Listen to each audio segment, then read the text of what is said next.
Vamos lá, meus irmãos, retornando aqui ao nosso sexto dia de aula, Teologia Sistemática 2, tem Ontologia. Parte B agora, segunda parte do nosso estudo. Então, nós estávamos falando sobre o conhecimento, trabalhamos um pouco aqui sobre a questão da saúde, faz parte, né? Então, pesquisem mais depois, aí nos tempos vagos de vocês, médicos, nutrólogos, ciência ortomolecular, essa questão do mapeamento genético, ciência,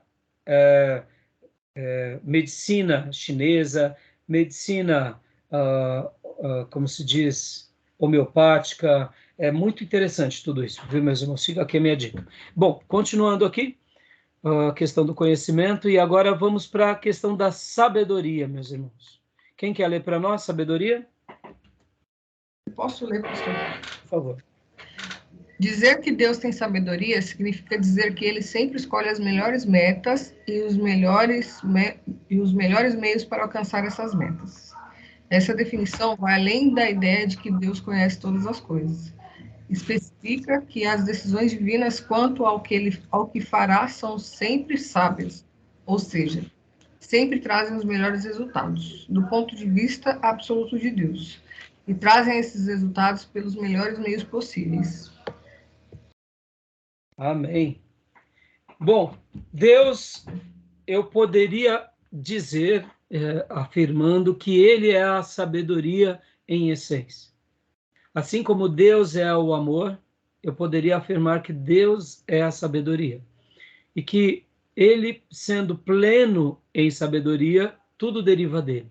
E ele nos faz e nos dota como pessoas que também têm sabedoria. Agora, deixa eu fazer uma pergunta bem rápida aqui para vocês. Qual é a diferença de conhecimento e sabedoria? Qual é a diferença entre conhecimento e sabedoria? Eu posso dizer que o conhecimento ele está dentro da questão cognitiva, mais intelectual, mais teórica. E a sabedoria, aquilo é prática, é o que é vivido. É uma coisa pragmática, aquela experiência, uma experiência que a pessoa... Muito bem, Júnior, muito bem. Gostei. Demais irmãos, qual é a diferença do conhecimento e da sabedoria?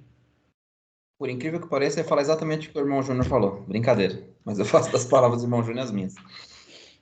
Joia, pastor. Irmãs, Gil? Bom, eu tenho para mim que o conhecimento, é claro que agrega isso que o irmão Júnior falou, né, está na nossa inteligência, dentro do nosso cérebro, a gente pode desenvolver isso. Mas a sabedoria é algo que Deus nos dá, vem de Deus, né? Até porque o próprio texto bíblico, ele nos confirma isso. Eu já vou chegar lá. Muito bem colocado. Tiago fala sobre que se alguém tem falta de sabedoria, peça a Deus, que a todos dá.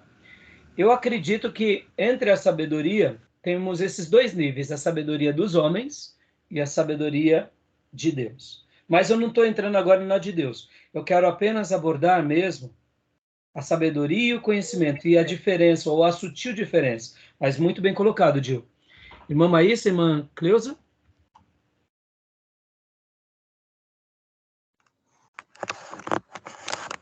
Eu estou tentando achar com palavras aqui o que eu penso sobre isso. Mas realmente o conhecimento que os meninos falaram é o que eu penso também. Mas a sabedoria parece que ela destaca um pouco mais, né? Uma pessoa sábia, ela se destaca, ela está acima da média, né? Eu vou dar uma definição bem simples, mas muito oportuna, que está dentro do que vocês falaram, mas vai ser uma clareza muito boa. Conhecimento está para um livro. Por exemplo, aqui, nas minhas estantes. Muitos livros, muitas obras. São muitos conhecimentos. Então, o conhecimento é um processo que você aprende, que você decora, que você memoriza, que você até transmite. Você está transmitindo conhecimento. Já a sabedoria é como você usará esse conhecimento. É uma habilidade que você recebe de Deus, ou que você desenvolve com a vida, em que você sabe como manusear esse conhecimento.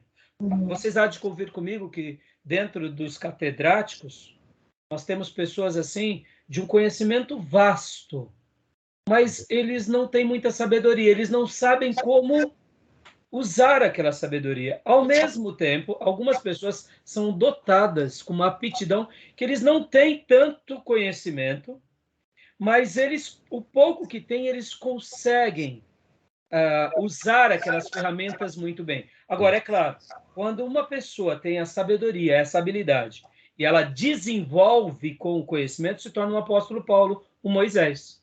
Podem ver, Moisés é essa pessoa repleta de conhecimento e de sabedoria. O apóstolo Paulo, repleta de conhecimento e sabedoria. Vou dar um exemplo aqui mais pragmático. Você pega, por exemplo, uma pessoa que ela tem uma certa fluência e uma certa facilidade. Ele tem, muitas vezes, 3 ferramentas dentro do seu kit de ferramentas.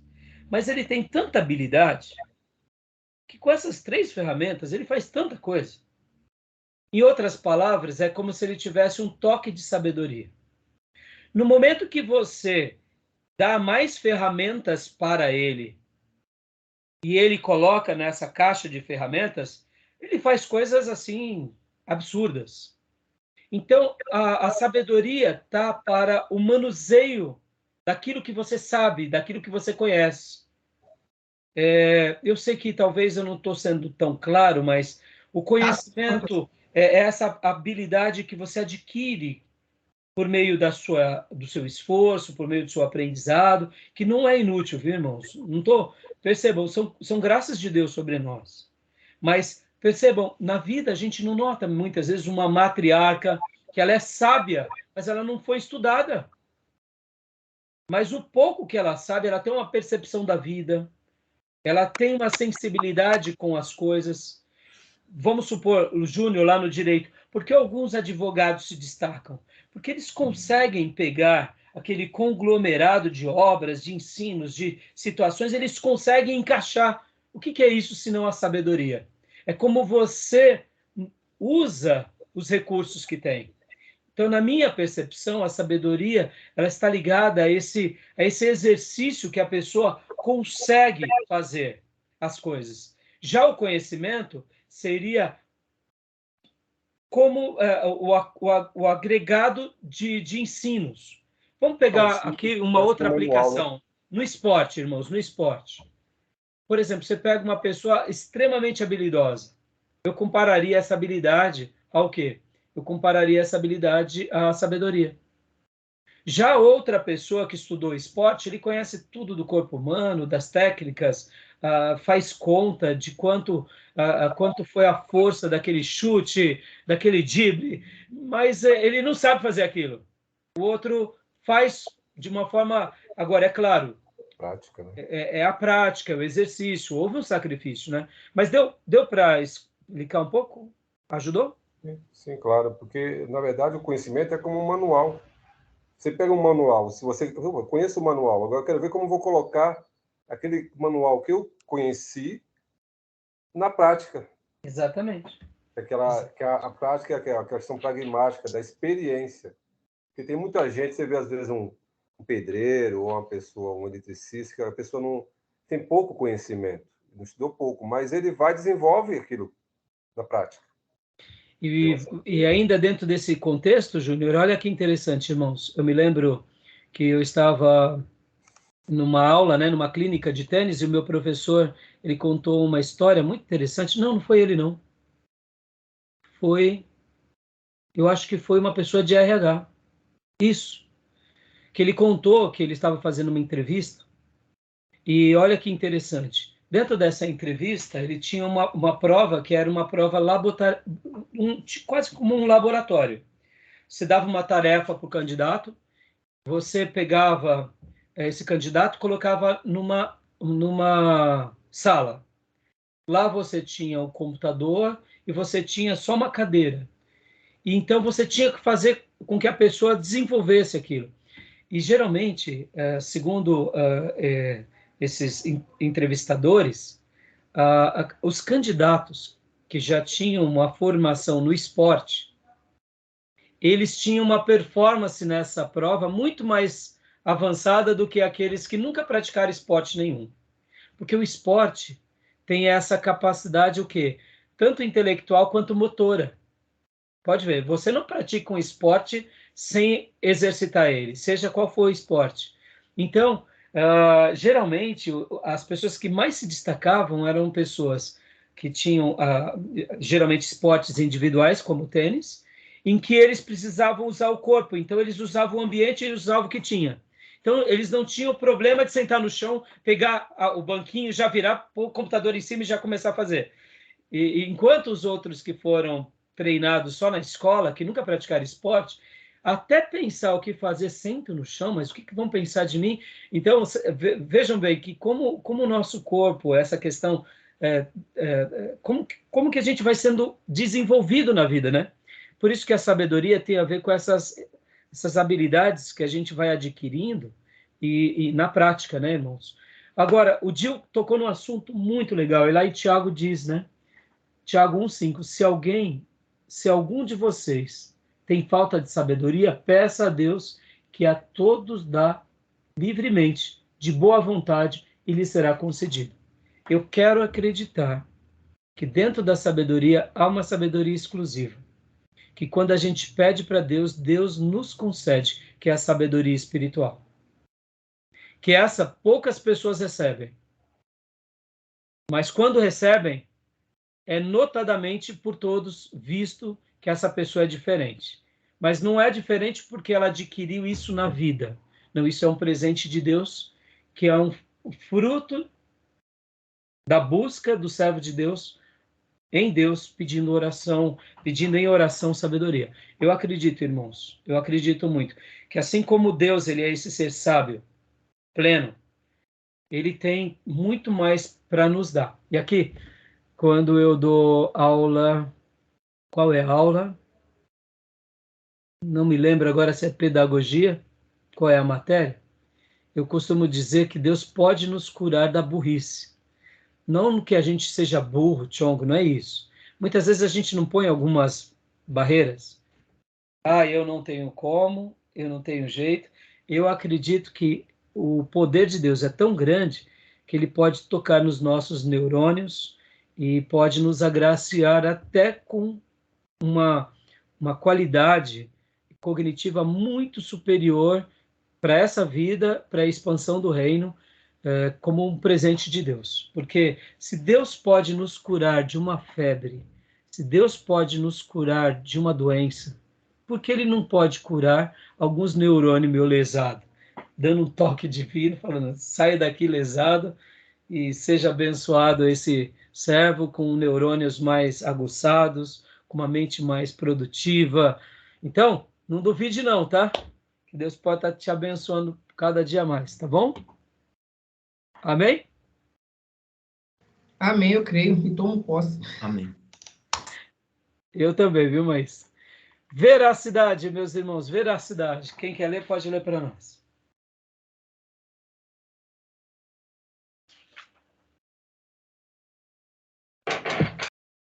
Eu leio.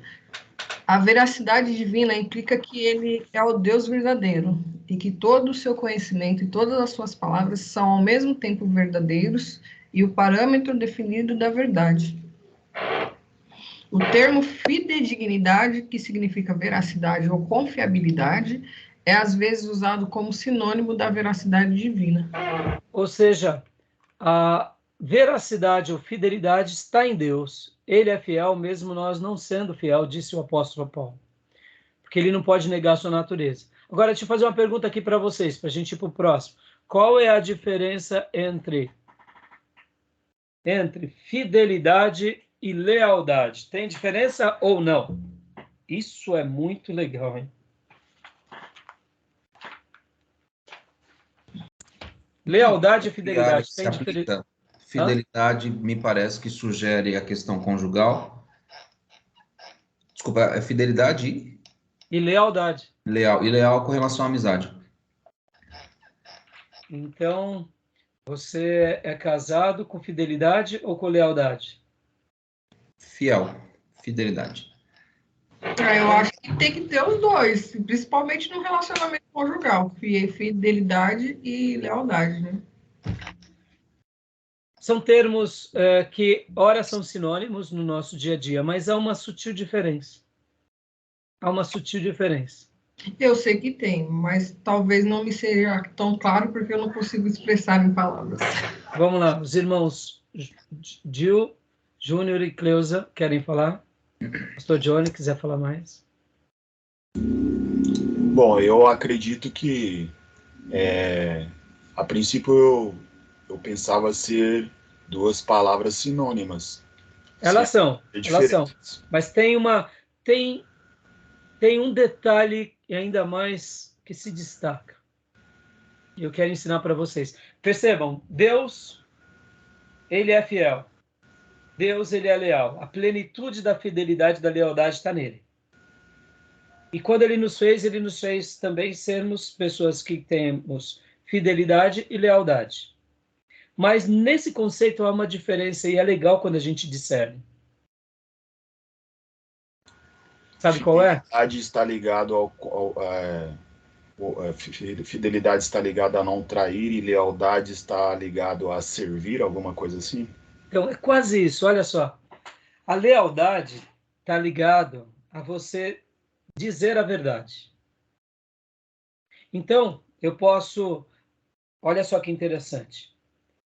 Eu posso chegar para você, Gil, e falar assim, Gil, nós um dia caminhamos juntos como irmãos, mas infelizmente, em virtude do que aconteceu entre nós, é melhor a gente não ter mais amizade, porque o que aconteceu quebrou a nossa amizade e eu queria dizer para o irmão que, então, vamos viver em respeito, vamos ser servos de Deus, mas ficamos assim, tá bom, meu irmão?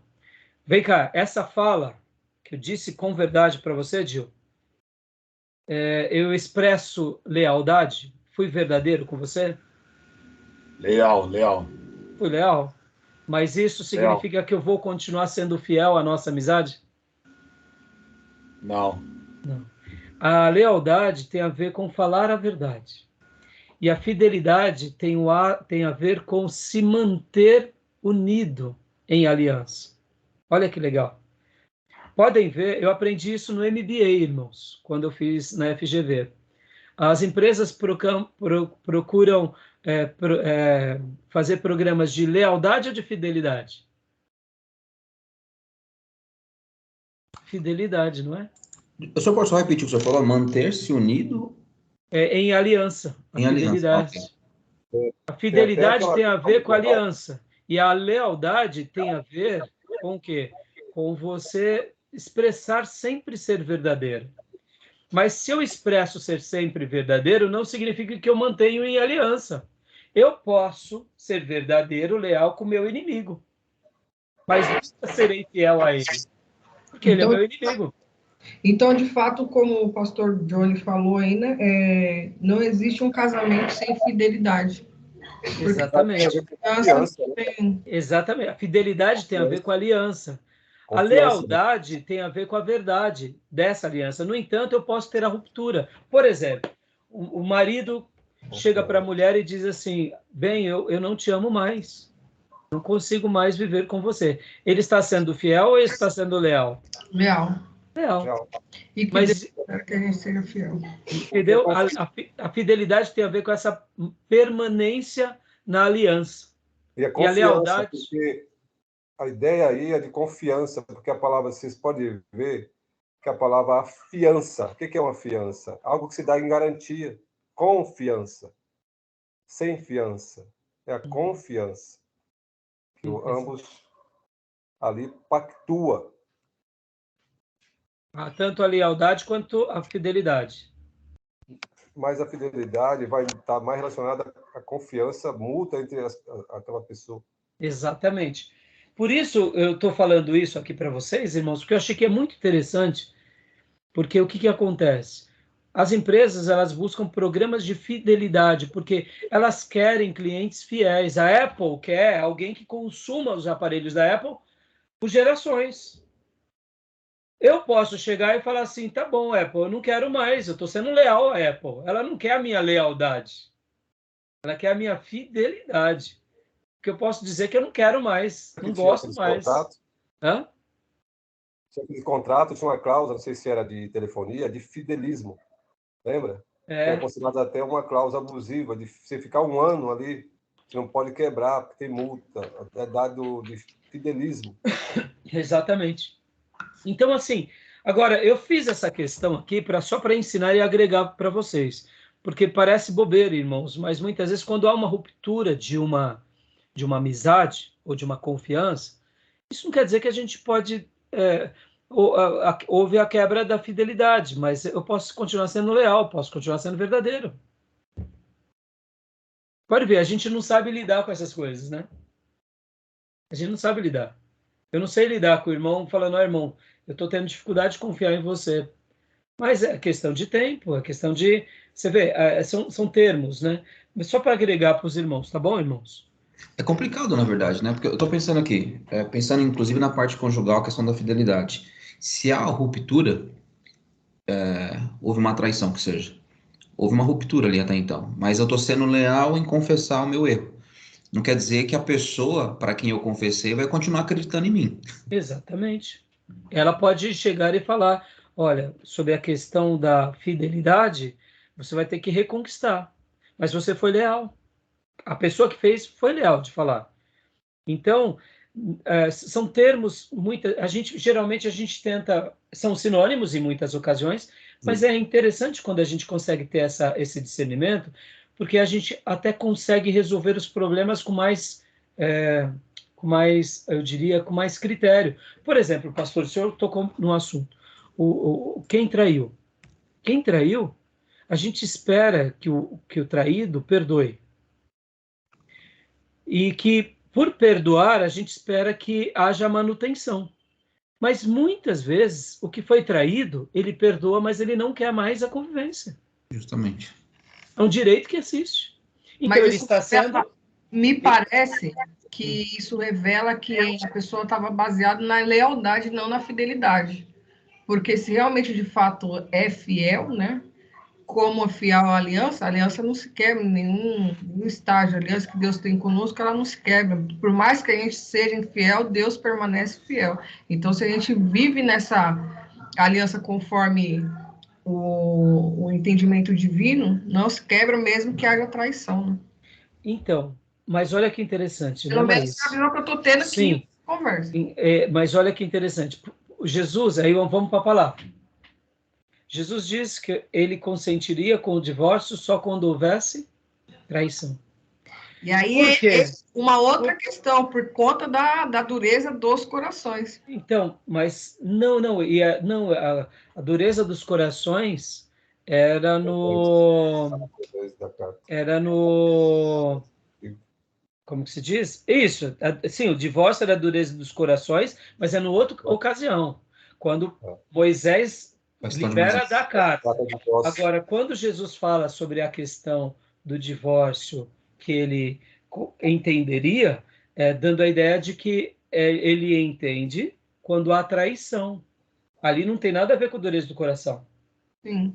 Ali, o que acontece é o seguinte, dá para ver que Deus, conhecendo os seres humanos, que algumas pessoas conseguem perdoar, mas não conseguem confiar mais. Sim. Porque, vejam bem, a gente acha que quem perdoa tem que conviver. Tem pessoas que não conseguem mais conviver. Sim. Então, partindo desse pressuposto, a gente não pode pôr um jugo na pessoa. Agora, o que nós devemos ensinar? Que o perdão sempre tem que existir. Sim. E que se a manutenção puder existir, melhor. Se não, Deus também aceita, né? A pessoa ela está liberada segundo os critérios de Jesus. Sim. Agora, essa pessoa que perdoou, vamos lá, quem traiu vai querer pedir perdão e vai querer que o cônjuge traído continue no casamento. Mas o traído não necessariamente pode querer. E a gente tem que saber olhar por ambos os lados, né? Porque a ruptura da fidelidade, a outra parte não necessariamente consegue conviver mais com isso. Como Isso que é complicado. ser fiel a uma parte que não preservou a aliança, né? Exatamente. Por isso que a gente vai sempre trabalhar para que haja o perdão e para que haja reconciliação. Mas podem existir casos que a pessoa ela diz, não, eu perdoo, mas já que a pessoa chegou nesse ponto, eu não quero mais conviver. E a gente vai ter que saber lidar com isso. Isso é muito complicado.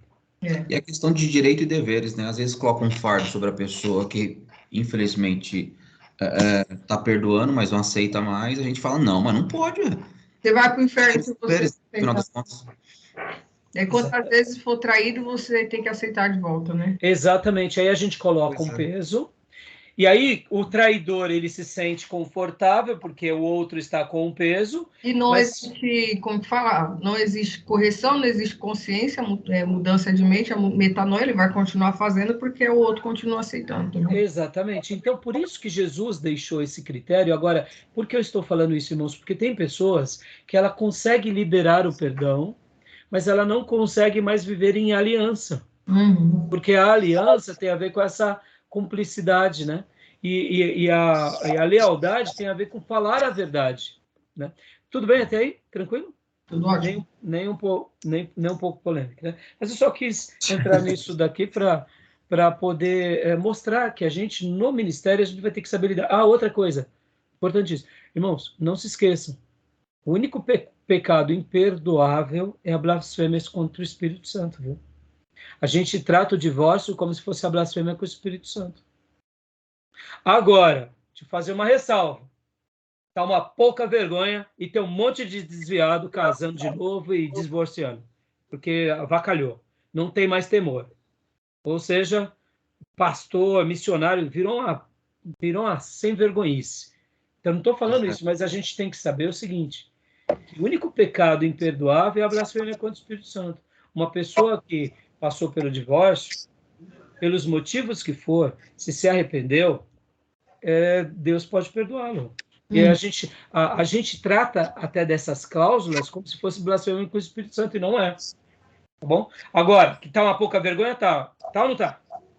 A pessoa trai para se liberar do casamento e ela mesma vai procurar o outro e casa de novo. E vai para o altar pregar, né? Exatamente. Então, conselho que eu dou para ministros. Se divorciou, entrega o ministério. Sim. É pastor, entrega o pastorado. Pastor, eu estou sendo... mas tem exceção. Não, tudo bem, tem exceção.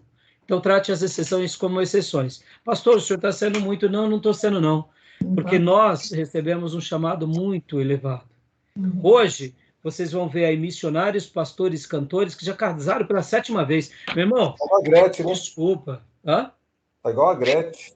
Não, a Gretchen tudo bem, não é pastora. E quando você pega um cantor famoso aí? Crente, eu falei que é igual a Gretchen. Exatamente. Entendeu? Pelo amor de Deus. Só por Deus, entendeu? Então, irmãos, eu acredito que essas pessoas não nasceram de novo.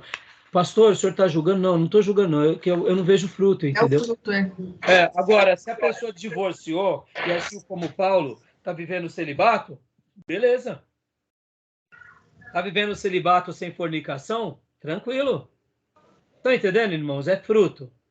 Então, eu sou muito contundente nesse ponto. Sei que existem exceções. Que é uma exceção na história, né? Mas banalizou. Esses dias eu ouvi de um cantor gospel que virou pastor, que ele já estava no 7º casamento, irmãos, e pregando aí, gravando CD e posando aí, pelo amor de Deus, sabe? Que é isso? Irmãos, não vamos avacalhar, né? Não tem mais critério, né? Critério sou eu. E aí, sabe o que nós... Eu estava dando aula de teologia pastoral, um aluno disse assim, pastor, agora eles estão falando assim, casar com uma mulher por vez. Assim. O termo de Paulo, né? Que o bispo, marido de uma só mulher, seja marido de uma só mulher. Sim. Mas por vez. Não importa quantas vezes eu separei. Oh, meu Deus. A poligamia, né? Mas assim, não importa quantas vezes. Irmãos, essas pessoas desconsideram. Existem as exceções? Existem. Na história da igreja existem. Dizem que John Wesley casou-se 2 vezes. se não me falha a memória, o pastor Johnny pode até confirmar, e o Dio, que era de igreja metodista. Mas você vê, ele tentou o primeiro casamento, a esposa foi embora, tentou a segunda, a esposa foi embora, e depois viveu o celibato. John Bunyan teve também um segundo casamento. Então, é possível que homens piedosos tenham, né? E a gente não pode julgar, mas a gente tem que tomar muito cuidado, tá bom, meus irmãos? Casar 7 vezes 7. Isso daí é o acréscimos do São José Queiroz, não é do Evangelho, né? Está no Evangelho do José Queiroz. Só nome. Crente que tá igual a Grécia aí, que tá casando a rodo. Sai de um, já entra em outro. Vamos passar aqui rapidamente, irmãos. Ó, próxima, leia só para nós a primeira frase, Júnior. Bondade. A bondade de Deus implica que ele é o parâmetro definitivo do que é bom e que tudo que Deus é e faz é digno de aprovação. Amém.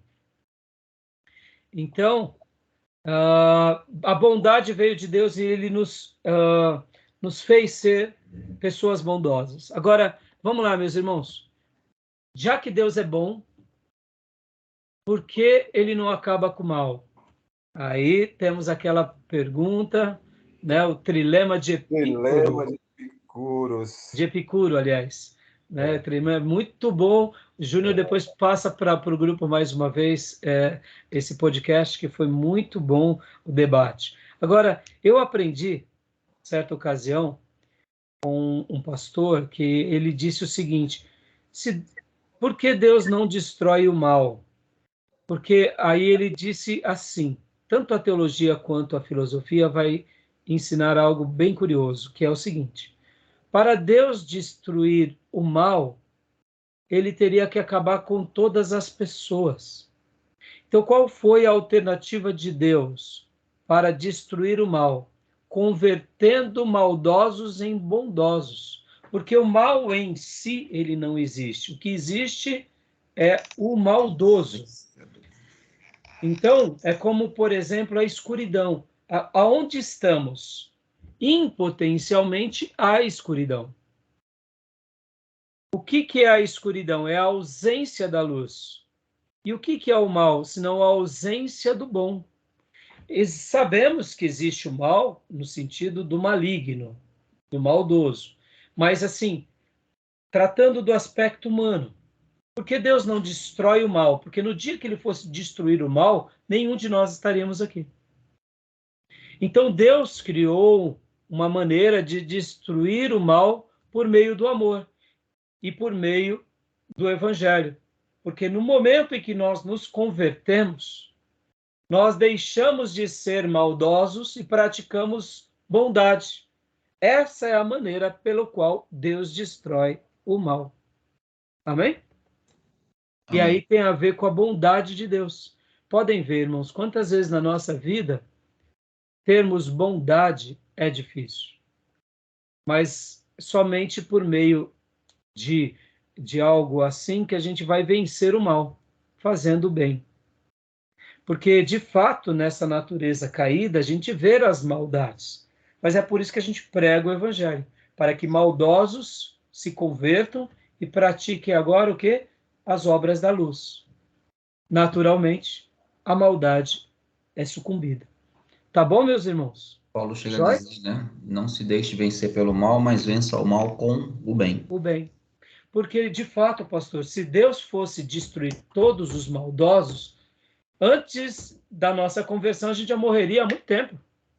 Quantas atitudes maldosas tivemos? E mesmo quem nasce dentro da igreja, ele vai se converter em algum momento.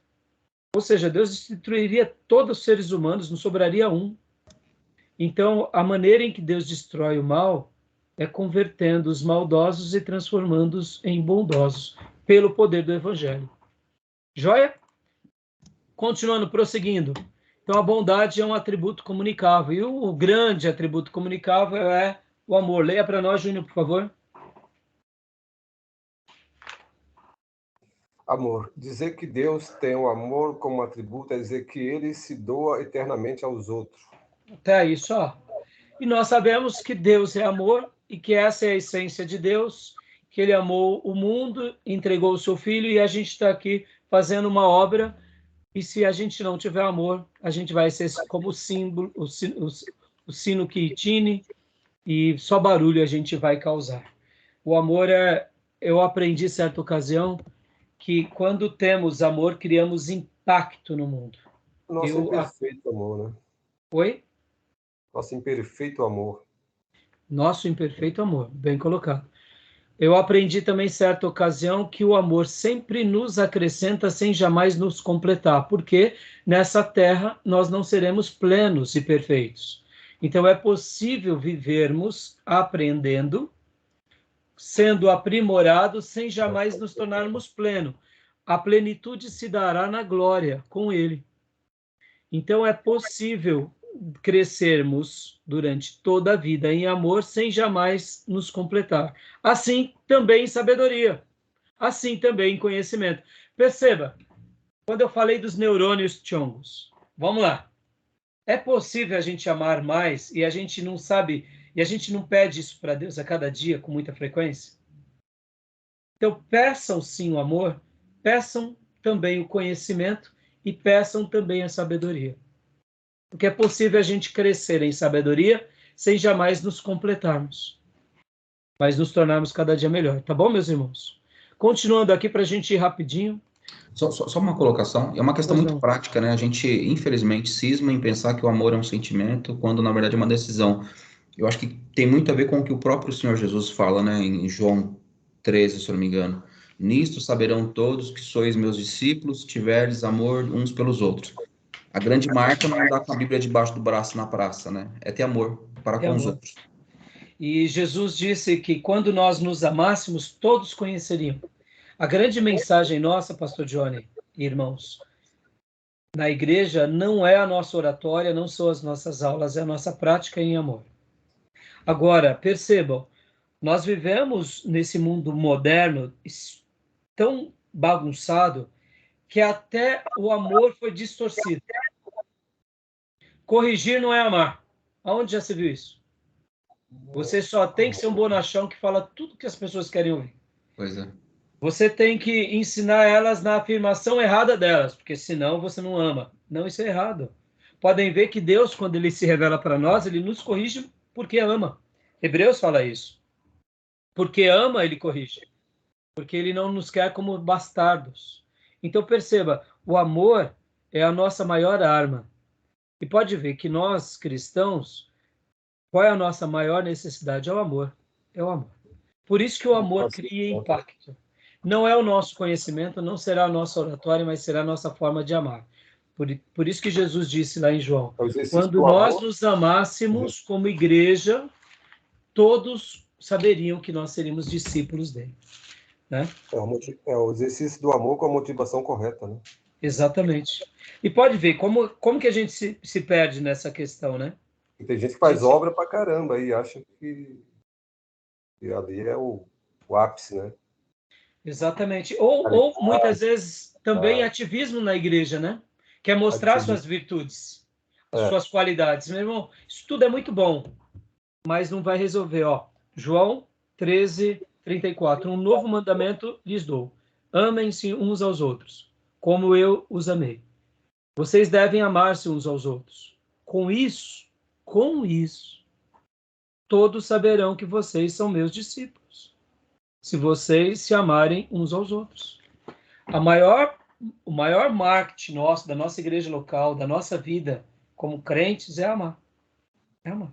Quando a gente ama, a gente deixa uma mensagem poderosa.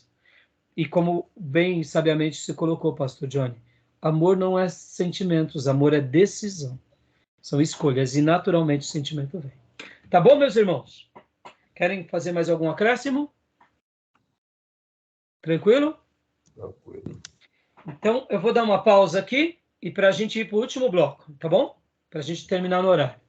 Começamos um pouquinho depois, mas vamos tentar terminar no horário. Vou dar uma pausa.